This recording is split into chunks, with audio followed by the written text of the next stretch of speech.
চট্টগ্রামে গাইনি চিকিৎসক পরিচয়ে টিকা দেওয়ার নাম করে নারীদের শ্লীলতাহানির অভিযোগে এক ভুয়া চিকিৎসককে আটক করেছে পুলিশ। বৃহস্পতিবার দুপুরে নগরের কাজীরদেউরি এলাকা থেকে তাকে আটক করা হয়। এই ঘটনায় ভুক্তভোগীদের পক্ষ থেকে থানায় মামলা দায়ের করা হয়েছে। পুলিশ জানায়, আটককৃত রাশেদ নিজেকে গাইনি চিকিৎসক পরিচয় দিয়ে নগরের কাজীরদেউরি এলাকায় একটি বাসায় প্রবেশ করে। পুরুষ শূন্য ওই বাসায় ঢুকে মহিলাদের স্পর্শগত নানা ধরনের প্রশ্ন করে বিব্রত করতে থাকে। পরে তাদের গায়ে হাত দিয়ে শ্লীলতাহানিরও চেষ্টা চালায় কথিত চিকিৎসক রাশেদ। ঢুকে গেছে, আমাদেরকে কেউ কাউকে কিছু না বলে। আমার মেয়ে দরজাতে খেলতেছে, আমি রান্না করতেছি। উনি ঢুকে আমি বলতেছি, আপনি কে? আমি স্বাস্থ্যকেন্দ্র থেকে আসছি।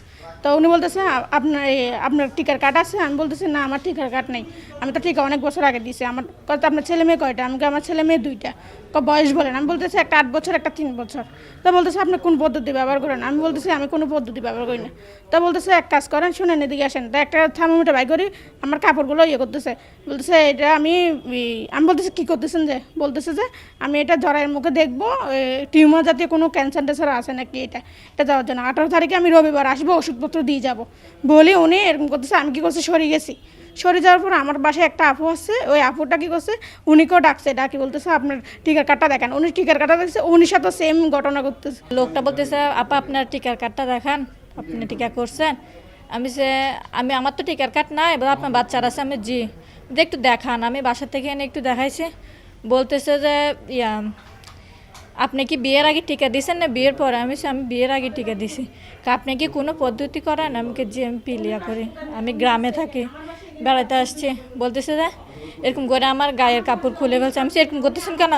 বলতেছে যে আমাদের এখানে, আমাদের স্বাস্থ্যকেন্দ্র থেকে এখন একটা রোগ বের হচ্ছে, তো জলায়ুর মধ্যে টিউমার, ক্যান্সারও হতে পারে, আমরা এটা পরীক্ষা করে দেখতেছি। আবার 18 তারিখে আসবো, আসে আপনাদেরকে ওষুধ দিয়ে যাবো, একটা ক্রিম জাতীয় একটা জিনিস দিয়ে যাবো, যার পরে আপনার যাতে স্বাভাবিক হয়। পরে হয়রানির শিকার নারীদের চিৎকারে স্থানীয় লোকজন এসে রাশেদকে আটক করে পুলিশে তুলে দেয়। রাশেদ কাজীরদেউরি 2 নম্বর গলিতে এই বস্তি এলাকায় গিয়ে নিজেকে গাইনি ডাক্তার এবং কোথাও সে টিকাদান কর্মী পরিচয় দিয়ে নারীদের শ্লীলতাহানি করছে।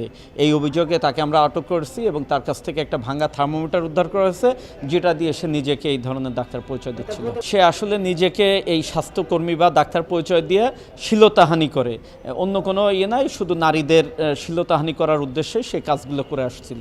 তবে আটককৃত রাশেদ নিজেকে স্বাস্থ্যকর্মী পরিচয় দিল, তার কোনো কাগজপত্র দেখাতে পারেনি। এছাড়া রাশেদের বক্তব্য ছিল বিভ্রান্তকর এবং এলোমেলো। মহিলাদের আমি একটা এনজিওতে চাকরি করার পরে ওইখানে গেছে, যাওয়ার পরে ওই আমাদের একটা মনিটরিং করার জন্য, তো সেখান থেকে আমাদের বলছে ওয়ার্ডেন দিয়েছে মধ্যে তালিকা করে আনার জন্য। এখন আনতে গেছে বলতেছে, এরা ঢুকির মধ্যে বলছে না, এরা তো এই টেলিভিশনে বলতেছে ডাকাতি করে, এই করে সেই করে, ওইগুলোতে আমরা আটকে ফেলছে। আটকা ফেলে আমি অফিসারের কাছে ফোন দিছি, উনি বলছে এরকম ব্যাপার, অনেক কথা বলছে। কলার ফলে না এদের সারা যাবে না, তো তোমাদের অফিসার সব আসতে হবে এখানে। তো আমার অফিসার তো হঠাৎ করতে যাওয়া সম্ভব না। তারপরে এরা পুলিশের ফোন করে আনিয়ে দিয়েছে, আমাদের মেয়েদেরকে মানে নানান রকমের কথা বলতেছে, এই করছে, বাজে ধরনের কথা বল, আমরা আমাকে পুলিশে নিয়ে আসছে আর কি। আমি নিরহ মানুষ, আমি কোনো ওরা ওইখানে হচ্ছে ওরা 15-20 জন মানুষ, আমি একটা মানুষ, ওখানে কি ওনাদের সাথে কিছু করা সম্ভব? ওইখানে গেছি যে আমরা ওই আমাদের অফিস থেকে একটা মানে মনিটরিং করার জন্য আর কি, নামগুলো জমা দেওয়ার জন্য আর কি। আমাদের অফিস থেকে ওদের জন্য ওই যে টিকা দেওয়া হবে যে ডেঙ্গু বা চিকুনগুনিয়াটার, ওই টিকাটার মনিটরিং করার জন্য আমরা গেছিলাম, নামগুলো জমা দেওয়ার জন্য। এই বিষয়টা এটা আর কিছু না। এই ঘটনায় হয়রানির শিকার এক নারী বাদী হয়ে কোতোয়ালি থানার রাশেদের বিরুদ্ধে মামলা দায়ের করেছেন। কমল দে, সময় সংবাদ, চট্টগ্রাম।